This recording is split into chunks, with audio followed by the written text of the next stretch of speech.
നമസ്കാരം. നിങ്ങൾ എപ്പോഴെങ്കിലും ചിന്തിച്ചിട്ടുണ്ടോ, ആദ്യത്തെ മനുഷ്യൻ ആദാമിന് സ്വന്തമായിട്ടൊരു കഥ പറയാനുണ്ടായിരുന്നെങ്കിൽ അതെങ്ങനെയായിരിക്കുമെന്ന്? രസകരമായ ചിന്തയാണ്. അതെ, ഇന്ന് നമ്മൾ ഏതാണ്ട് അങ്ങനെയൊരു കാര്യമാണ് നോക്കുന്നത്. Adam.pdf എന്നൊരു രേഖ കിട്ടിയിട്ടുണ്ട്. അതിലെ ചില ഭാഗങ്ങൾ അത് ആദാമിന്റെ കാഴ്ചപ്പാടാണ് എന്ന് പറയപ്പെടുന്നു. ശരി, പക്ഷേ ഇതൊരു ചരിത്രരേഖയായിട്ടൊന്നും കണക്കാക്കണ്ടല്ലേ? അതെ. അതായത് ആദാമിന്റെ ചിന്തകളും അനുഭവങ്ങളുമൊക്കെ ഒരു ഭാവനയിൽ കൊണ്ടുവരാനുള്ള ശ്രമം, അങ്ങനെ കണ്ടാൽ മതി. ഭൂമനുഷ്യൻ പിന്നെ ആദ്യത്തെ പാപിയെന്നും സ്വയം പറയുന്നുണ്ടല്ലേ? അതെ, അപ്പോൾ അയാളുടെ ഉള്ളിലേക്കൊരു എത്തിനോട്ടം.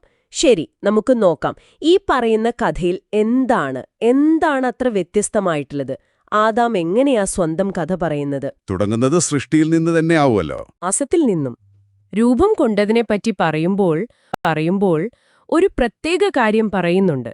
എല്ലാ ജീവജാലങ്ങളിലും ആ ഒരു ദൈവീക ചൈതന്യമുണ്ടെന്ന് ആദാം വിശ്വസിച്ചുവെന്നാണ് ഈ രേഖയിൽ.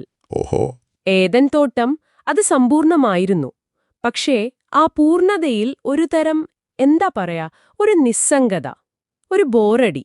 അതായത് ചീത്ത എന്താണെന്ന് അറിയാത്തതുകൊണ്ട് നല്ലതിന് ഒരു പൂർണ്ണ അർത്ഥം കിട്ടുന്നില്ല എന്നൊരു തോന്നല്. അതെ, കൃത്യമായി അതാണ്. ചീത്ത അനുഭവിച്ചിട്ടില്ലല്ലോ, അപ്പം നല്ലതെത്ര നല്ലതാണെന്ന് എങ്ങനെ അറിയും? ഇവിടെയാണ് നമ്മൾ സാധാരണ കേൾക്കുന്ന കഥയിൽ നിന്നുള്ള ഒരു പ്രധാന മാറ്റം. ഈ രേഖ പറയുന്നത് അത് വെറുമൊരു അറിവില്ലായ്മയായിരുന്നില്ല, ഇത്തരം ഒരു സ്വസ്ഥത. പക്ഷേ അതിലൊരു സംശയം. അതെ, ഈ സ്വസ്ഥത മതിയോ അതോ ഇതിനപ്പുറം വല്ലതുമുണ്ടോ എന്നൊരു ചിന്ത. സ്രഷ്ടാവിന്റെ കഴിവിനെയോ കരുതലിനെയോ ചോദ്യം ചെയ്യുന്നില്ല, എന്നാലും ഒരു ആകാംക്ഷ. അതെ, സ്വന്തം നിലനിൽപ്പിനെക്കുറിച്ചൊരു ചെറിയ ചിന്ത. ആ സമയത്താണ് ദൈവം പറയുന്നത് മനുഷ്യൻ തനിയെ ഇരിക്കുന്നത് നന്നല്ല എന്ന്. അപ്പൊ ആദാം ചോദിക്കുന്നുണ്ട്, എന്താണീ നല്ലത്? എനിക്കറിയില്ലല്ലോ. കാരണം ചീത്ത എന്താണെന്നറിയില്ലല്ലോ, ലോജിക്കലാണ്. അങ്ങനെ ഹവ്വയെ സൃഷ്ടിച്ചു. അവളെ ആദ്യമായി കണ്ടപ്പോ ആദാം ശരിക്കും ഞെട്ടിപ്പോയി എന്നാണ് ഈ രേഖ പറയുന്നത്. മാഡം, ഞാൻ ആദാം എന്ന് പറഞ്ഞില്ലേ, അതൊരു തമാശയല്ല. അല്ല, ശരിക്കും എന്ത് പറയണമെന്നറിയാത്ത ഒരവസ്ഥ, ആ ഒരു നിഷ്കളങ്കത. അവരുടെ ബന്ധം തുടക്കത്തിൽ വളരെ സിമ്പിളായിരുന്നു, സന്തോഷമായിരുന്നു. പക്ഷേ ആ നിഷ്കളങ്കത അധിക കാലം പോയില്ല. ആ മരം, തോട്ടത്തിന്റെ നടുവിലുള്ള ആ പ്രത്യേക മരം. അതെ, ഒരു പ്രത്യേക തിളക്കമുണ്ടായിരുന്നു, ഒരു ആകർഷണം. അതൊഴിവാക്കാൻ ബോധപൂർവം ശ്രമിച്ചിരുന്നു എന്നൊക്കെ ആദാം പറയുന്നുണ്ട് ഈ രേഖയില്. എന്നിട്ടും ഒരു ദിവസം ഹവ്വ ആ പഴവുമായിട്ട് വന്നു. അവളുടെ കണ്ണുകളിൽ മുമ്പില്ലാത്തൊരു തിളക്കം, എന്തോ ഒരു രഹസ്യം ഒളിപ്പിച്ച പോലെ. അതെന്താ സംഭവിച്ചത്?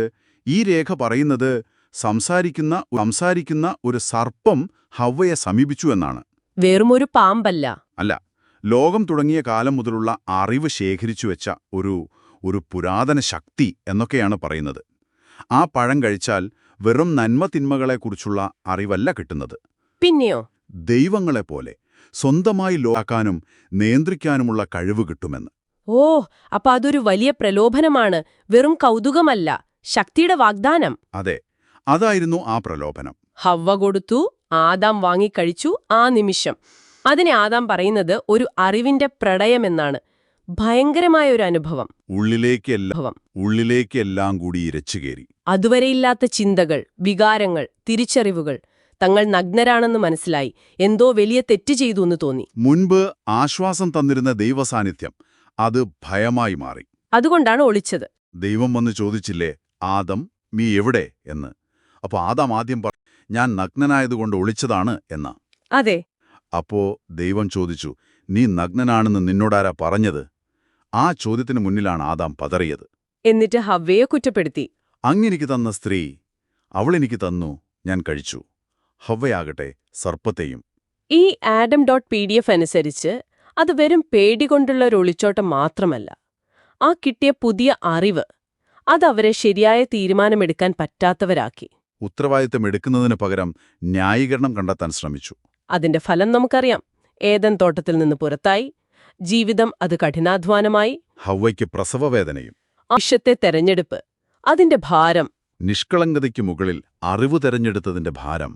അത് തങ്ങൾ മാത്രമല്ല, തലമുറകൾ മുഴുവൻ ചുമക്കേണ്ടി വന്നുവെന്ന് ആദാം ഓർക്കുന്നുണ്ട്. പക്ഷേ വാർദ്ധക്യത്തിലും ആദാം ആ പഴയ ഏദനെ ഓർത്തു. എന്നാലും ഈ രേഖ പറയുന്നത് അവന്റെ ആഗ്രഹം വെറുതെ ആ നഷ്ടപ്പെട്ട പറുദീസയിലേക്ക് തിരിച്ചു പോവുക എന്നതായിരുന്നില്ല. പിന്നെന്തായിരുന്നു?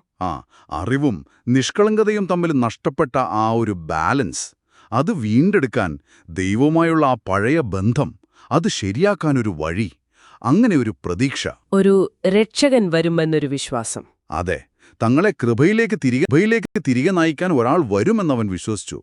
അറിവ് കിട്ടിയതിനുള്ള ഒരു തരം സന്തോഷവും, പക്ഷെ അത് കാരണം നഷ്ടപ്പെട്ട ശാന്തിയും. ഈ ഒരു സംഘർഷം മനുഷ്യന്റെ എക്കാലത്തെയും അനുഭവമാണെന്ന് ആദാം ചിന്തിച്ചതായിട്ടാണ് പറയുന്നത്. അപ്പോ ആദാമിന്റെ കഥ ഈ ഒരു പ്രത്യേക രീതിയിൽ വായിക്കുമ്പോ അതൊരു സാധാരണ വീഴ്ചയുടെ കഥയല്ല, അല്ലേ? അല്ല. അറിവിനായുള്ള ഒരു ദാഹം, അതിന്റെ പ്രത്യാഘാതങ്ങൾ, ഉത്തരവാദിത്തത്തിൽ നിന്ന് ഒളിച്ചോടുന്നത്, അവസാനം ഒരു വീണ്ടെടുപ്പിനുള്ള പ്രതീക്ഷ, അങ്ങനെ കുറെ കൂടി സങ്കീർണമായ ഒരു മാനസികയാത്ര. തീർച്ചയായും. ഈ വ്യാഖ്യാനം, പാപം, പ്രലോഭനം, തെരഞ്ഞെടുപ്പ്, അതിന്റെ ഫലങ്ങൾ, ഈ ആശയങ്ങളെയൊക്കെ ഇതെങ്ങനെയാണ് കാണുന്നത് എന്ന് ചിന്തിക്കുന്നത് രസകരമാണ്.